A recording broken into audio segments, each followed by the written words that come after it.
سجل قبضة قرية جيدة عليه قرية جيدة سجل صار على ولا تقول شو هو إيه قرية جيدة قرية جيدة قرية جيدة قرية جيدة قرية نوتك وقصة نوتك واو والله بصور لا دول أنا صح تدرع عروتي لعلى عروتي قول لي واحد بدها سيدن سيدن وريا وريا وريا وريا وريا ورا نقابلنا على هو يلا سيك شوية صور دور وحلا دعلي ما أنت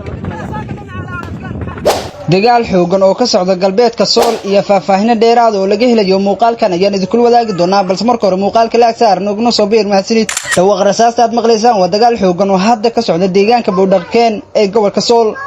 dagaalkan ayaa u dhaxeeya ciidamada SSC Khaatumo iyo kuwa maamulka Soomaaliland wuxuuna ku fiday deegaano dhowr ah oo ka tirsan gobolka Sool sidaan xogta ku helnay xiisada dagaalkan ayaa maalmihii ugu dambeeyay ka taagneed halkaasi labada dhinac ayaana waday sidoo kale abaabul xoogan iyo ciidamo badan oo la soo dhooway deegaanka Boodhaqeen ee galbeedka gobolka Sool wax ka badan 4 saacadood oo xiriir ah ayuu socdaa dagaalkan iyadoo ay ka dhasheen khasaare badan oo isugu jira dhimasho iyo dhaawac oo soo galgaaray dhinacyadu dadka deegaanka waa la xiriirnaa sidoo kale waxay noo xaqiijiyeen in ay maqlayaan dareenka rasaasta culus oo isku adeegsanayaan dhinacyada halkaas ku dagaalamaya SSC iyo Soomaaliland ayaa isku eedeynaya durbaba in midka kale uu bilaabo dagaalka hadda ka socda ayna isku adeegsanayaan hubka noocyadiisa culus sida ay dadka deegaanka ay sheegeen shacabaan waxba galabsan shaqana ku lahayn xiisada labada dhinac ayaa dushooda lagu dagaalamayaa iyaga oo soon tahay ka halkaas ku dhaqanaya sidoo kale bilaabay inay iskaga qaxaan goobta uu dagaalka ka socdo maadaama uu dagaalku si xoogeysanayo sidoo kale dadka deegaanka ayaa inoo xaqiijiyay in dagaalkan uu socdo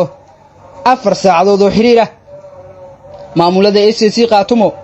iyo Soomaaliland ayaa tiro dhowr jeer ku dagaalamay galbeedka gobolka Sool iyo guud ahaan gobolkaasi waxaana hadda mar kale la soo wariyay in dagaalka haatan uu ku sii fidayo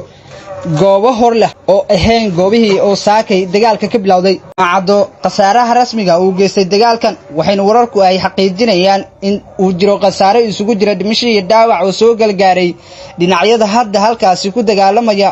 ee kala ah SSC Khaatumo iyo Soomaaliland ayaa mar kale isku dayaysa in gudaha ay soo gasho gobolka Sool